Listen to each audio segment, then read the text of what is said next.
This presentation is, as you can see in the title, talking about development of safety performance functions for bicycle and pedestrian safety. But really what it's going to focus on as well is the second part, which is other decision support tools, kind of proxy measures that we can utilize in the absence of ped and bike crash data, which, as you'll see, there's not a lot of ped and bike, fortunately not a lot of ped and bike crashes that occur across the state, across the nation. Makes it very difficult to develop meaningful crash models to try to predict or try to estimate which factors relate to crashes that occur between a vehicle and a bicycle or a vehicle and a pedestrian. I also want to say, before I get too deep into this too, that this project took a long and arduous path to completion. Has started when myself and my colleague Pete Savalainen, who's now at Iowa State University, and I'm now at Michigan State University. We started this project at Wayne State University when we were there together. We both took separate directions, but managed to keep the project at Wayne State, and were able to support students there on that project. Ultimately finished the project at MSU. But it actually turned out to be quite a good project, and we got quite a lot of good information out of it, including some award-winning papers at TRB this year that really were largely the direct result of hard work from our graduate students at Wayne State, Michigan State, and Iowa State University. So I just wanted to put that plug in before I started. Why are we doing this, or what does the data look like for ped and bike? Well, I said that ped and bike crashes are rare, and that's very true when you compare ped-bike crash data to overall vehicular data nationwide. But there's still, nevertheless, the risk for a fatal or an injury, especially if it involves a pedestrian, is much higher, obviously, than for a motor vehicle. And so the percentage of injury and fatal crashes for PEDs is extremely high if a collision occurs, but fortunately the collisions are not quite as common. So, about 4,800 pedestrian fatalities in the US annually. That number has been steady over the last several years. And about 2,275 on average in Michigan, PED crashes in Michigan over the last several years, and that's also steady. In Michigan, there's been about 130 to 150 pedestrian fatalities annually. That has actually increased a little bit, as you can see in the chart here. These last few years, things have increased a bit. I probably should update this with 15 and 16 data, but this is the data that when the study was occurring, this is the data that we had available. So overall, I mean, when you think about it, we're averaging, I know we dipped down for a few years, but we're back up around, I think, 900 to, I think, maybe even 1,000 again, fatalities overall in the state. When you look at how many, the share of those fatalities that are pedestrian related, and then when you consider how few crashes overall involve pedestrians, you can see the problem here is that, even though pedestrian crashes don't occur that frequently, when they do occur, the risk of a fatality is much greater than for a motor vehicle. Now, the Highway Safety Manual, which was developed by AASHTO in 2010, or published by AASHTO in 2010, was developed over that prior decade, set the standard for safety performance functions and crash modification factor development. So basically, how do we relate crashes to various factors about the roadway environment, traffic volumes, number of lanes, a whole slew of factors, shoulder width, whether or not the intersection is signalized or not. So all sorts of factors that might relate to crash occurrence. The Highway Safety Manual tells us how to develop those models. The problem with the Highway Safety Manual, though, is it doesn't really give a good way to create models or to relate pedestrian or bicycle crashes to those roadway factors. Other research, even since then, has been somewhat limited in terms of disaggregate level studies, so kind of like site level studies that would consider volume geometry.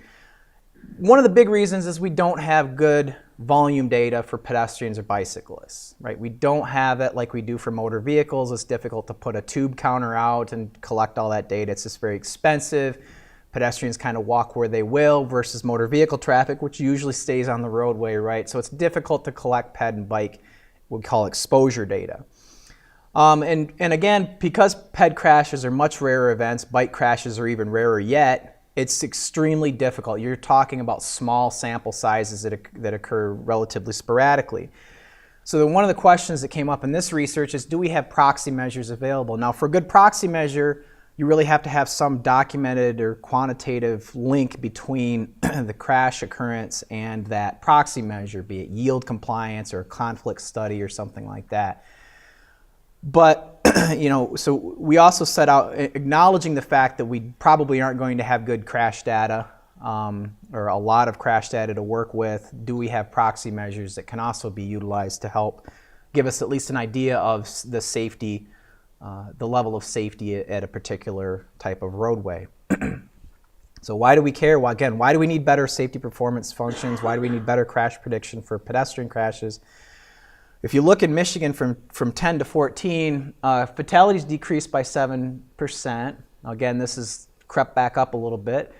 But the big thing here is to note that PED fatalities increased over that same period by 12%. So the PED crash risk or the PED fatal risk was disproportionate. It was trending in the wrong direction over that 5-year period when you compare it to total traffic fatalities. And we also have all these recent policy initiatives that are encouraging more walking and bicycling, right? Bicycling, safe routes to school, complete streets programs, the TIP improvement process, funding process, trails and greenways. All of these things are stimulating walking and biking, and I'm seeing it. We're starting to see it. There's a lot of new ped bike infrastructure that's being built across the state.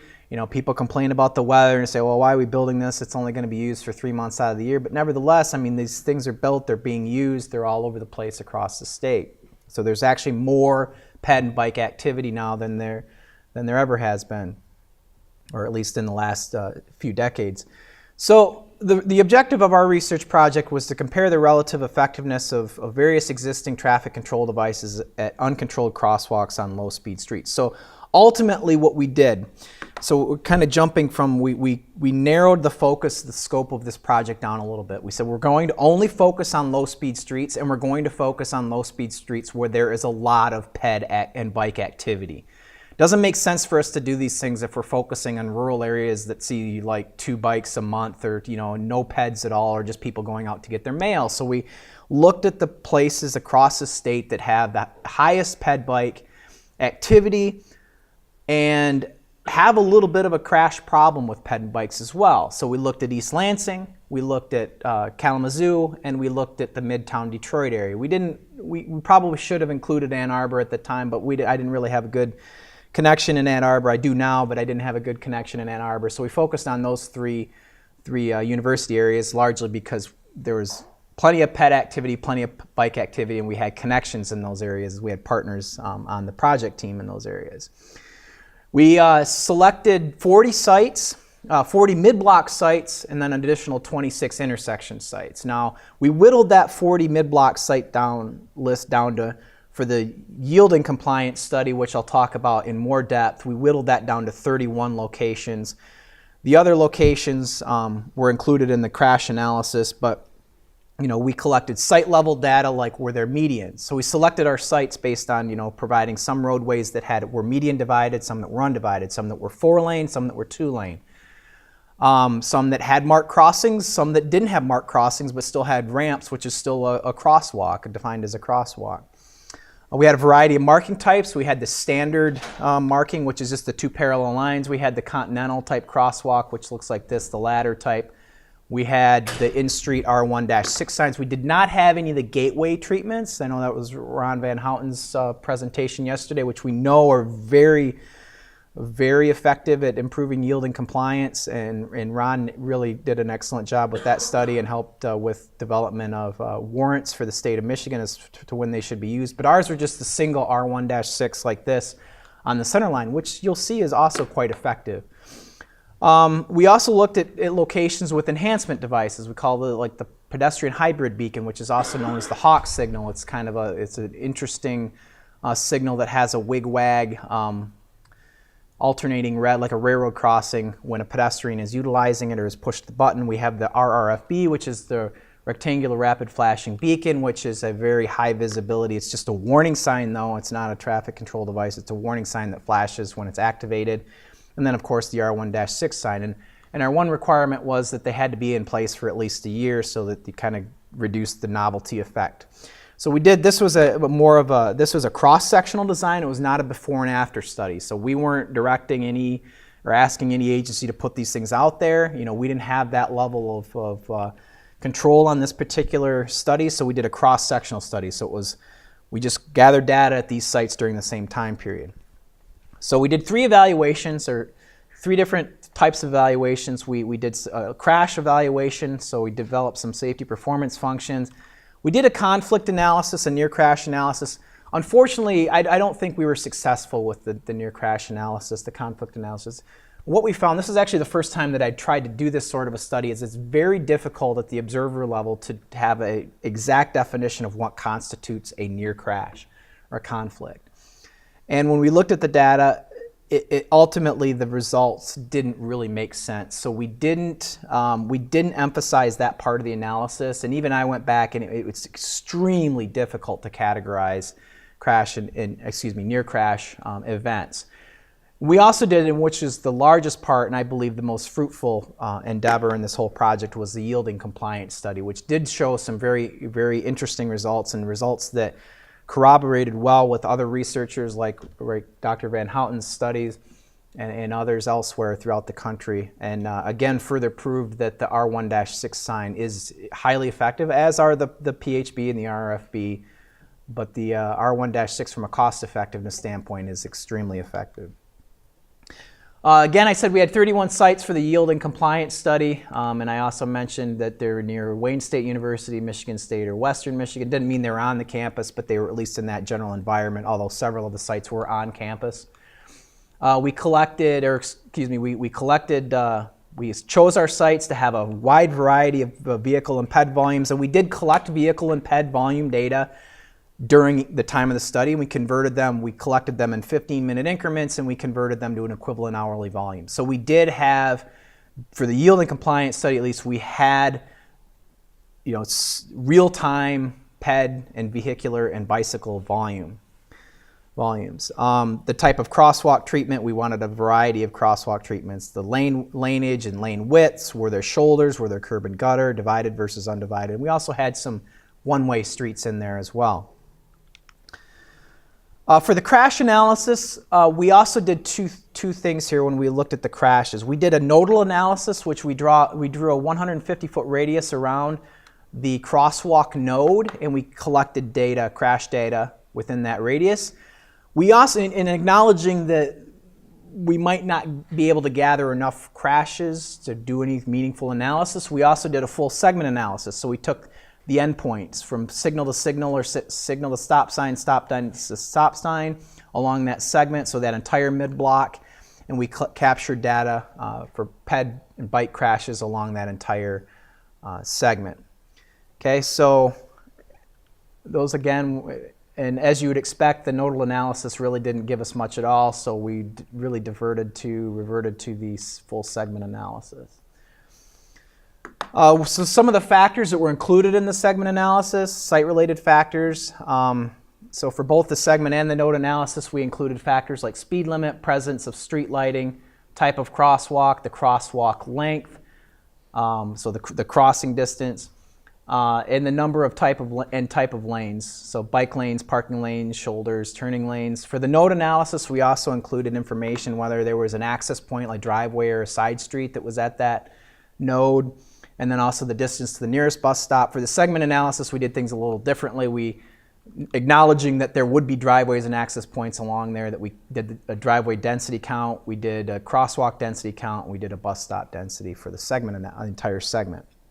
And of course included the segment length as a factor as well.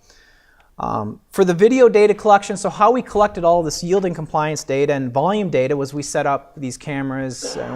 When I was at Wayne State, I basically collected about 15 of these setups where we had this temporary, we had an aluminum flagpole that could be extended from 6 feet up to 20 feet high. We put a high-def camera on it with a special battery, and we just left it up for hours and hours and hours. So while we had those up, those were collecting just PED crossing counts. It was also obviously able to collect, we were able to see vehicular volumes. And then, of course, we could then do the assessment for the yield and compliance. The yield and compliance we would generally do on an hour or two at a time. We would have trained staged pedestrians out there. And the staged pedestrian crossing was really based on Ron's methodology and Kay Fitzpatrick at TTI. They've kind of honed this methodology. But the bottom line is, and I'll show you a video example of this, is that the pedestrian was trained to dress very uniformly neutral. They were all male college students between the ages of 18 and 25. But what they were trained to do was when a vehicle approached on these low-speed roadways, we had the threshold at approximately 100 feet upstream. And they measure that out, pace that out, and then they'd make note of where the vehicles should be. So the vehicle needed to be almost to that point. When they were almost to that point, the staged pedestrian would step 1 foot out into the crosswalk from the curb.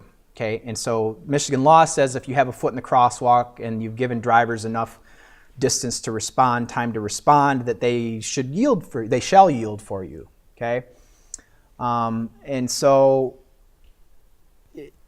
that was how we did the staged pedestrian, at least from the curb. Once it was apparent that the vehicle was slowing to a stop and the pedestrian felt comfortable, then the pedestrian would walk out and begin to cross. Now, we could also score vehicles on a multi-lane roadway. We could score vehicles in the other lanes. Okay, so from the other direction, the pedestrian would continue to walk. They'd get about halfway and wait for that vehicle to yield, then they proceed.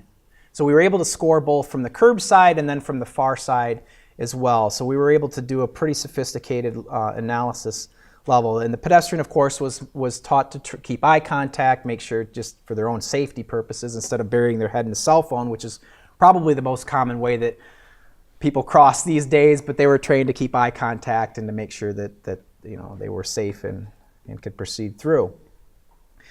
We also collected naturalistic crossing events. That didn't prove to be fruitful either, like doing a jaywalking assessment as well and conflicts. That really didn't pan out like we'd hoped it would, but the staged crossing events did give us quite a lot of good data. We also collected, I mentioned the lane of the crossing encounter, but also whether the vehicle was coming from the left or the right. So that would be important, like on a one-way road, for example, where if the vehicle from one direction, the vehicle's coming from the right, the person goes across and crosses back in the opposite direction, the vehicle's coming from the left. So we had that information as well. So this is just a quick show of what a staged event might look like. So this was near Wayne State. Stepped out into the crosswalk, and then when that vehicle had slowed enough, he walked in front and proceeded through. Now, I also want to point out that any following vehicle, the position of the vehicle in the platoon was also recorded. So were they the leading vehicle? Were they the following vehicle? Now, if the leading vehicle yielded, then that spoiled all of the subsequent vehicles behind. If that leading vehicle did not yield, then the subsequent vehicles would have a chance to yield, so we would score them.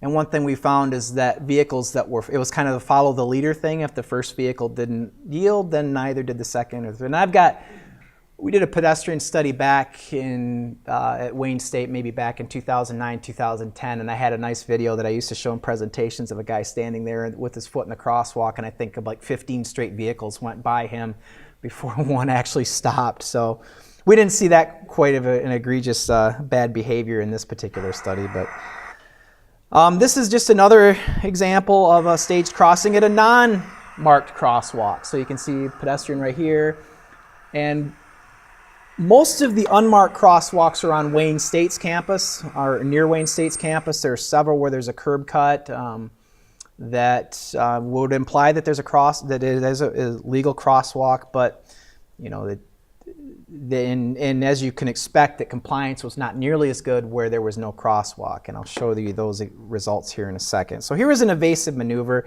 I'll just show real quickly. I think we can see it in the distance here. Yeah, so we'll show it again. So it's way down. There's a lot of pedestrian activity going on here. But the evasive maneuvers were actually for naturalistic events. It wasn't like our people were trying to, our stage folks were trying to get somebody to make an evasive maneuver. But we did take those evasive maneuvers just from naturalistic events. So if you look in the distance here, if you can see, this person actually has to scramble back because there's a car coming. Okay, so, and again, you know, the evasive maneuver analysis just really did not pan out. We weren't really able to get any results that were meaningful or made any sense at all.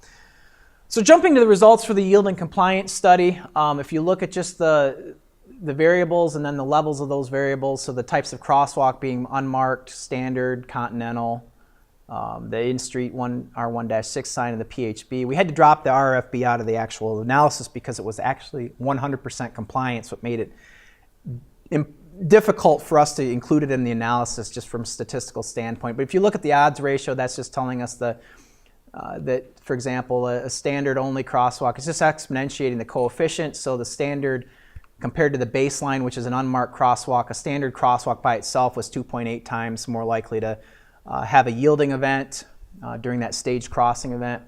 Continental was 3.5 times. So you see this stepwise, so 2.8 times if we go to a continental crosswalk, which is the latter type, which is more visible even, 3.5 times. R1-6 sign was 17 times, okay? And I'll show you what these mean, what these translate to in percent of drivers that yielded here in a second. If the vehicle was in the other lane, we found a higher rate of yielding compliance, and I'll explain that a little bit more as well. But you know, the crossing width, wider crossings led to higher yielding compliance. Again, a lot of that has to do with, in our opinion, has to do with just the vulnerability of the stage. When you think about the way that the stage crossing is going, that they're out in the pavement, they're more visible. I think a little bit of this is the actual method itself versus at the curb lane when somebody's just leaning out with one foot in the crosswalk. That might be kind of an unusual, you know, drivers might not perceive that as an intent to cross versus when you're on a multi-lane road and you're out in the pavement, you're visible, you're vulnerable, drivers might be more likely to yield. So I think some of these lane and width related results are a little bit buried or are tangled up in the methodology that we utilized. And as I showed you as well, Q followers were less likely to yield, whereas Q leaders were more likely to yield. Again, that's a fairly obvious result. Now, if we break this down again to the type of crosswalk treatment, and if we look at the percent of drivers yielding, these are just the raw statistics here. If you look at the unmarked crosswalk, about 28.7% of drivers yielded. If we have a crosswalk that is standard crosswalk, about 50%, okay? Continental crosswalks, about 2/3, so now 66%. Now when we add the enhancement devices, and these were all on continental, so we had continental crosswalks plus an enhancement device. R1-6 is 95% at the 3 sites. And that's over 100 observations, so about 95 out of those 101 yielded. PHB, okay, so the hybrid beacon, 98%, and the RFB, 100% yielding compliance, okay? This costs about, what, Ron, maybe about $100,000 per PHB. RFB, I think, is on the order of about $20,000-$25,000. Marissa, you probably know the answers to these specifically. The R1-6 are about $250 to $500 a piece. So when you talk about the bang for the buck, I think the R1-6, especially on lower speed and moderate to low volume roadways, are pretty effective. If we break this down even further and look at by cross-section, yielding compliance by the type of cross-section, yielding compliance by the crosswalk treatment, and then of course by direction, by the lane, so the near lane, the curb lane versus the other lanes. Again, we see that the other lane yielding compliance is always higher. But the thing to point out here is that was really insensitive. So these enhancement devices really raised up that near lane yielding compliance. See that here where the blue column is almost as tall as the red column. So what that's saying is that the near lane yielding compliance was just about as good as the far lane yielding compliance when we use an enhancement treatment like the R1-6, the hybrid beacon, or the RFB. We also saw better yielding on undivided roadways than we did on divided roadways. And again, I think that has to do with the vulnerability, the fact that the pedestrians were out in the pavement more often than they would at a divided where you actually have a physical break in the cross section. Now I know that somewhat refutes some of the literature and things, but I think that what's going on, what we saw, my estimation is just we had more cases where the pedestrian was visible and vulnerable versus with the divided where you sometimes had like obstructions and bushes and things like that where drivers might not have been able to see people standing in the median quite as well. Now, as far as the crash data collection went, we downloaded, so we took 10 years of PED crash data, the most recent 10 years. We collected it for both the node and the segments, and we downloaded all of the crash report forms, and we assessed each one to determine, did it actually occur, was it actually a PED crash, did it actually occur on that segment and not on a driveway or side street or whatever. Unfortunately, there were only 31 total, I shouldn't say unfortunate, that's such a horrible thing, but for our analysis, there were fortunately, only 31 PED crashes, and I think there were single-digit bicycle crashes. You cannot do much of a meaningful analysis with those small of samples. So ultimately, we did try to do a safety performance function. This was again at the 40 mid-block sites. And that was the other thing, is we made sure that they were mid-block. They could not occur at the crossing the throat, for example, where there might have been a stop sign. We threw those out. We only took those crossing the main segment on the uncontrolled mid-block portions. And what we did see some trends that were similar to what you'd see in the literature. So the number of driveways, the driveway density increased the crash likelihood. The number of the number of mid-block or uncontrolled marked crosswalks per mile increased as well. And again, these are kind of indications of PED activity. So I'm getting the sign that I'm done here, and I am just about done anyway. So, but anyways, the crash analysis did have some interesting trends and what we'd expect and what we saw from other studies. We also went through and developed, in parallel with another study, we developed some factors so PED crash adjustment factors. So what's that saying? If you have a safety performance function for all crashes, you apply this adjustment factor based on the proportion of crashes on that type of roadway that were PED or bike, and then you can do somewhat of an estimation of what you'd expect for crashes for PEDs or bikes on that roadway. We also took a look at signalized intersections for yielding rates, driver yielding rates versus the number of turning vehicle interactions. And we did see some correlations there. Again, just that the percent of drivers yielding was actually linked to the number of turning-related interactions, but that also led to the number of conflicts that we saw between right-turning vehicles at a signal and crossing pedestrians also increased as well. So the bottom line conclusions, enhancement devices were always better from a yielding compliance standpoint than just standard markings only, and certainly all of those were better than unmarked crosswalks. Those results certainly agreed with prior research and ongoing research and recent research from Ron Van Houten and others. And we also saw some improvements over prior studies that were done in Michigan at these locations. And so we think that maybe familiarity with some of these new devices like the PHB, the RFB, and the R1-6 are improving yielding compliance. So just a few recommendations. We recommended that the R1-6 be used on moderate to low volume roadways where you have a yielding compliance problem, low speed roadways as well. And that we'd only use a RFB or a PHB on higher volume locations, especially high PED, high vehicular volumes where other treatments have proven to be ineffective because those treatments are very expensive.